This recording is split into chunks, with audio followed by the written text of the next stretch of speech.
स्त्री और पुरुष का प्रेम दूर से एक दूसरे को अपनी अपनी जगह से देखते हुए जिस तरह रहता है, जब वे एक दूसरे के साथ आ जाते हैं एक जगह पर एक साथ, उसी प्रेम के कारण जो दूर से देखते हुए उन दोनों ने अपने भीतर पाया है, आमतौर पर वह उस तरह नहीं बच पाता है जैसा वह उस समय रहता है जब वे अपनी अपनी जगह से एक दूसरे को देखते हुए अपने भीतर महसूस करते रहते हैं।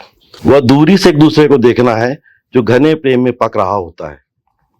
धूप में पकती धान की बालियों की तरह वह अपनी खुशबू छोड़ता आसपास का सब कुछ महकाता सब होता है, पर एक जगह दोनों के आ जाने पर यह खुशबू धीरे धीरे नष्ट होने लगती है, जैसे प्रेम अपने पैरों के नीचे से जमीन खो रहा हो। ठीक उस तरह जैसे हम समुद्र के किनारे खड़े हैं नंगे पांव और एक बड़ी लहर हमारे पांव के नीचे आती है और हम अपने तलुओं के नीचे रेत के खिसकने को धरती के खिसकने से महसूस करते हैं। एक साथ रहने में सबसे पहले ये आमने सामने का देखना और सोचना ही नष्ट होता है, जो एक स्वप्न सा एक दूसरे के लिए एक दूसरे की कल्पना पर उस समय उत्पन्न होता है जब वो एक दूसरे को आमने सामने से देख रहे होते हैं। यह वह कल्पना होती है जिसे हम यथार्थ में पाना चाहते हैं। साथ रहने पर इसी कल्पना को हम सबसे पहले खोने लगते हैं। यह खोना दोनों तरफ से होता है, भले ही धीरे धीरे हो, पर वह होता जाता है। यह इसलिए भी होता है कि प्रेमी आमने सामने की स्थिति में एक दूसरे के सामने अपने को सर्वोत्तम प्रस्तुत करने की कोशिश करते हैं। वे अपने स्वभाव की उन विचित्रताओं को पूरी कोशिश के साथ छिपा कर रखते हैं जो उनके सर्वोत्तम होने को घटाती हों। प्रेमियों के एक जगह आ जाने पर उनके स्वभाव की विचित्रताएं एक दूसरे के सामने खुलने लगती हैं और अपने कटु प्रभाव से एक दूसरे को चौंकाती जाती हैं। जाहिर है, मनुष्य होने के कारण ही वे उनकी स्वभावगत विचित्रताएं हैं जो उनके पास हैं, और प्रेम को बचाए रखने के लिए भी उनसे मुक्त होना चाह कर भी उनके लिए संभव नहीं हो पाता है। वे उसकी कोशिश करते हैं और बार बार ये पाते हैं कि वह फिर अपने उसी स्वभाव की ओर पहुंच गए हैं जो उनके बीच एक दूसरे के प्रेम को नष्ट कर रहा है। फिर वे कोशिश करते करते थक जाते हैं और पाते हैं कि उनके बीच जो प्रेम था वह तो कब का नष्ट हो चुका है। उनका वह स्वभाव बचा रहा है जिसने उनके बीच के प्रेम को नष्ट कर दिया है। शायद कुछ ऐसे भी प्रेमी हों जो अपने स्वभाव की विचित्रताओं को जीत लेते हों और अपने प्रेम को एक साथ रहते हुए भी अपनी मृत्यु तक बचाए रख पाते हों। ज्यादातर प्रेम के मामलों में इसका खोना ही सत्य है। प्रेम हमेशा ना पा सकने और पा लेने के तिलिस्म के बीच कहीं फंसा दुबका बैठा रहता है। शायद प्रेम का बड़ा सुख प्रेम को ना पा सकने में ही है, या कहें कि स्मृति में ही उसे पा लेने में है।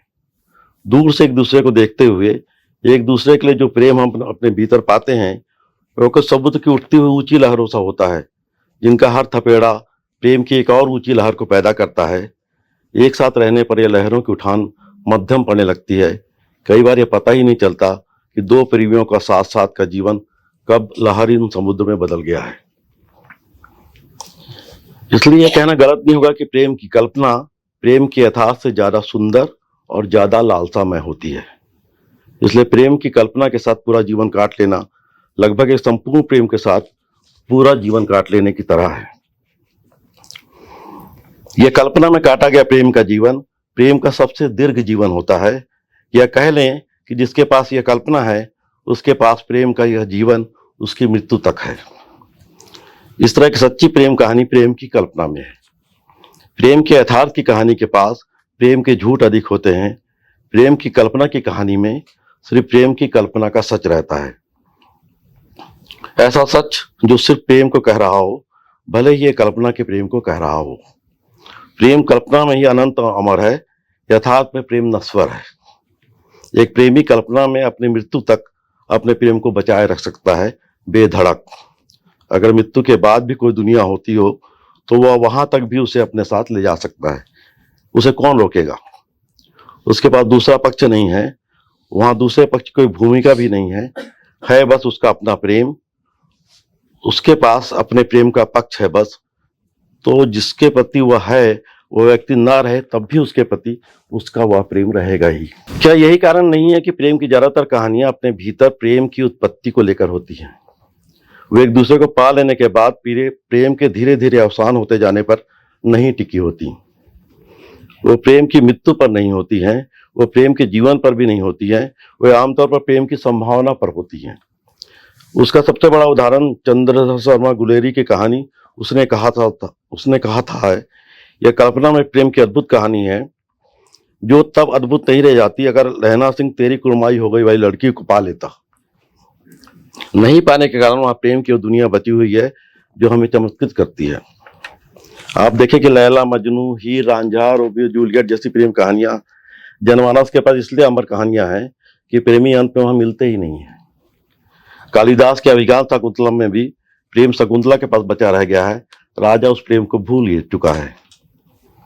अगर वे इसके विपरीत चली जाएंगी, जहां प्रेम अपने सबसे उद्दाम स्थिति में अपने मिलन पर है, तो वे प्रेम कहानियां रह ही नहीं पाएंगी। वे प्रेम के जीवन को नहीं कहेंगी, वे मरते हुए प्रेम को कहेंगी। वे कहेंगी प्रेम की मृत्यु को।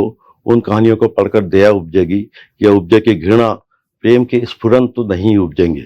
नॉर्वेजियन कथाकार नाटककार यून फोस्टर की कहानी मैं तुम्हें बता नहीं सकता, मेरी ऊपर कही गई बातों का अद्भुत उदाहरण है।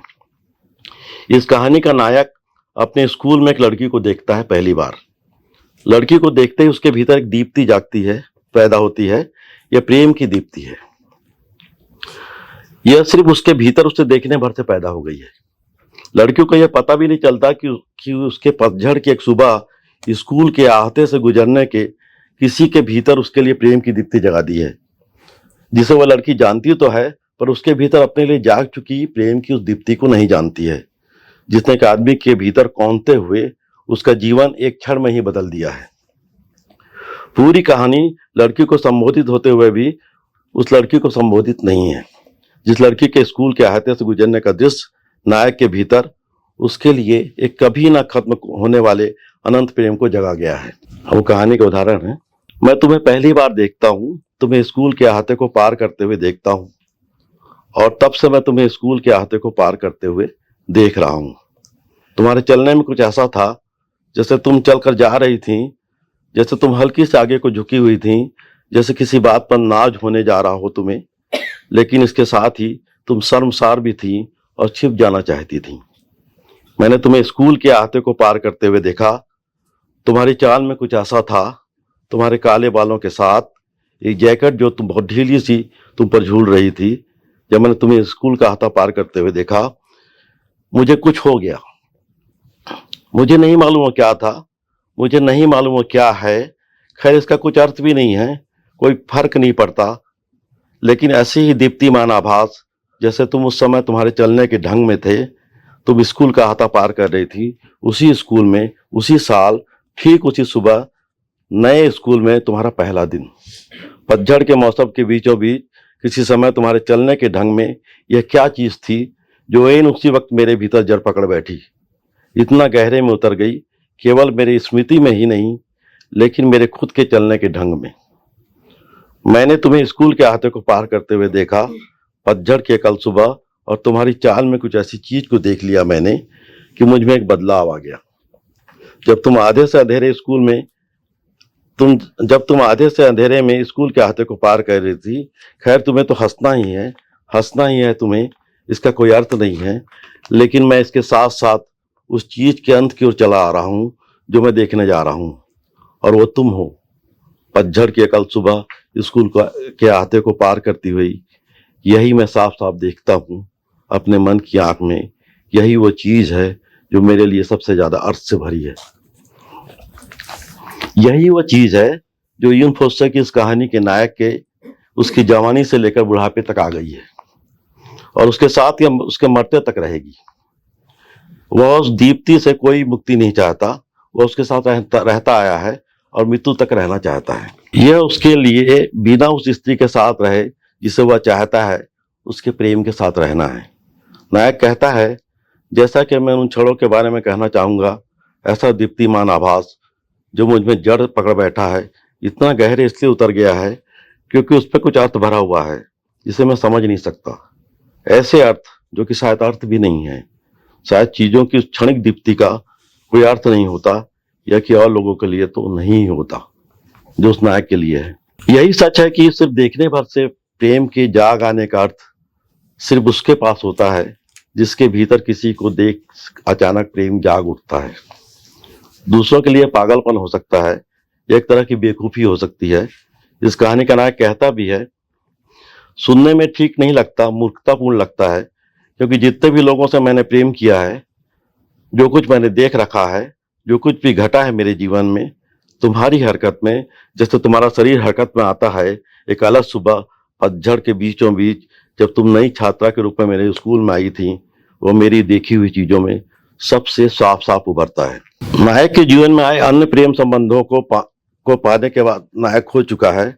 उन प्रेम संबंधों की दीप्ति अब उसके भीतर नहीं जागती है। कह सकते हैं कि अब उन प्रेम संबंधों के किसी उद्दाम लहर की आवाज उसे नहीं आती। दरअसल इस कहानी के नायक के पास उस लड़की की 3 दीप्तियां हैं। पहली तो वही जब वह उस लड़की को स्कूल के अहाते में देखता है। दूसरी दीप्ति उसे स्कूल के कैंटीन में उसे बैठा देखकर जागती है।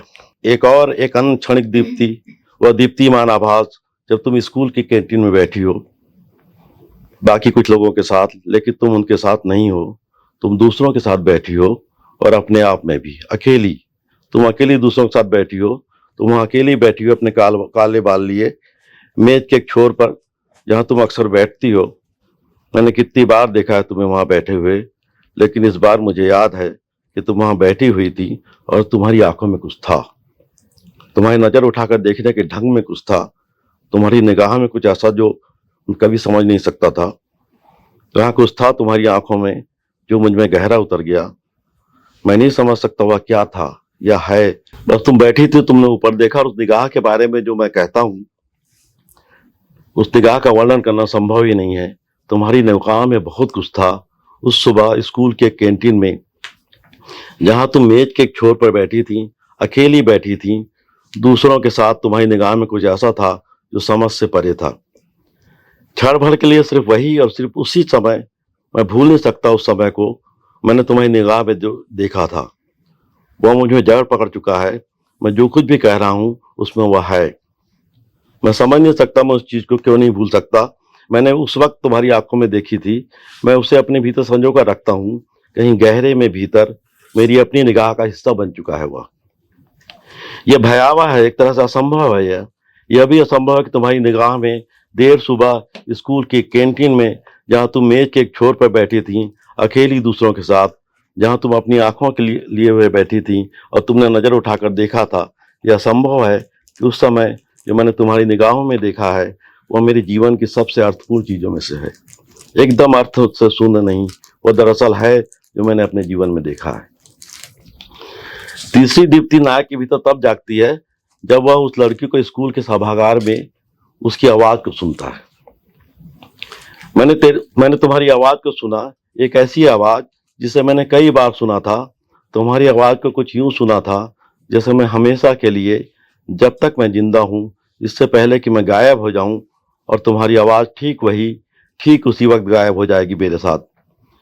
मैंने तुम्हारी आवाज को सुना था, दोपहर थी, वह सभागार में कोई मीटिंग चल रही थी। उस स्कूल में जहां हम जाते थे, किसी ने तुमसे कुछ पूछा था, तुम खड़ी हो गई थी, तुमने कुछ कहा था, तुम फिर बैठ गई थी।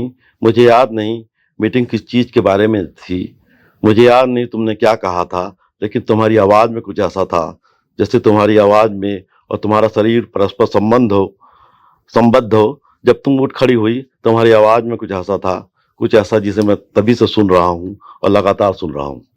मुझे नहीं मालूम तुमने क्या कहा था, मुझे याद नहीं, इसका कोई अर्थ नहीं इसका, लेकिन इससे जरा भी फर्क नहीं पड़ता। लेकिन तुम्हारी आवाज में कुछ ऐसा था उस दोपहर जहां सभागार में, स्कूल में जहां हम जाते थे, तुम्हारी आवाज में कुछ ऐसा था जब तुम खड़ी हो गई थी अपने काले बाल लिए। कुछ ऐसा था तुम्हारी आवाज में, कुछ ऐसा था तुम्हारी आवाज में जिसे मैं तब से सुनता चला आ रहा हूं। यहाँ ध्यान देने वाली बात यह है कि उसने कई बार उस लड़की को उस कैंटीन में बैठे देखा है, पर जो दीप्ति उस लड़की की निगाह ने उसके भीतर जगाई है, वो किसी एक क्षण में एक बार उसके पास आई है और हमेशा के लिए ठहर गई है।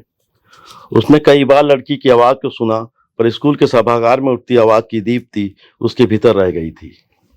यही होता है, हमेशा प्रेम की दीप्ति को परिभाषित करना मुश्किल होता है।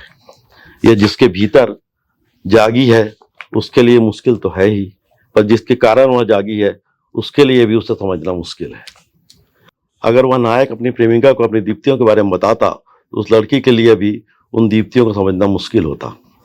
नायक उसके प्रति अपने प्रेम को उसे कभी नहीं बता पाता, तब भी नहीं जब वो मर रही है।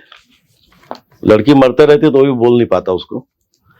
यदि मैं बता देता तुम्हें कि उसका मेरे लिए क्या अर्थ था, तुम उन सालों में इतनी खुली दृष्टि न दौड़ा पाती जो हमने साथ साथ बिताए थे। मुझे पक्का पता है। उसने इसलिए नहीं बताया क्योंकि वो साथ रहते थे, मिलते जुलते थे, पर बताता तो शायद नहीं रह पाते। यदि मैं बता देता तुम्हें कि उसका मेरे लिए क्या अर्थ था, तुम उन सालों में इतनी खुली दृष्टि न दौड़ा पाती जो हमने साथ साथ बिताए थे। मुझे पक्का पता था, इसलिए मैंने तुम्हें बताया नहीं था, या शायद मैंने सिर्फ खुद को यकीन दिला लिया था कि तुम बन जाती। शायद मुझे बता देना चाहिए था तुम्हें। जब तुम मर रही थी मैंने हाथ थाम लिया था तुम्हारा, तब भी मैंने तुम्हें नहीं बताया। यूएन फोस्टर का नायक एक तरह से उस स्त्री को अपने प्रति अपने प्रेम को न बताकर अपने लिए उस प्रेम को नष्ट होने से बचा लेता है। बताते ही स्वीकार या अस्वीकार दोनों ही स्थिति में प्रेम की उन दीप्तियों का नष्ट होना तय है। वे दीप्तियां फिर वहां से नहीं उठती और उस ऊंचाई तक नहीं जाती जहां से उठती और ऊंचाई को छूती वर्षों से उस नायक के पास रही है। मैं सोचता हूं हमारे आसपास ऐसे कितने प्रेम होंगे जो सिर्फ प्रेम की दीप्ति में किसी के साथ होंगे। शायद असंख्य प्रेम वे ठीक हमारे आसपास मौजूद होते हैं और हमें उनका आभास भी नहीं होता। उन्हें भी उनका आभास नहीं रहता जिनके प्रति वे हैं, जो कभी उससे व्यक्त ही नहीं हुए जिसके प्रति वे हैं, पर वे बने रहते हैं उसके भीतर जिसके भीतर वो उपजे थे। वे उसके जीवन को प्रेम से आलोकित करते बने रहते हैं। वे उसकी मृत्यु तक उसके पास उसके भीतर बने रहते हैं, जैसे प्रेम बना रहता है जीवन में। छोटा सा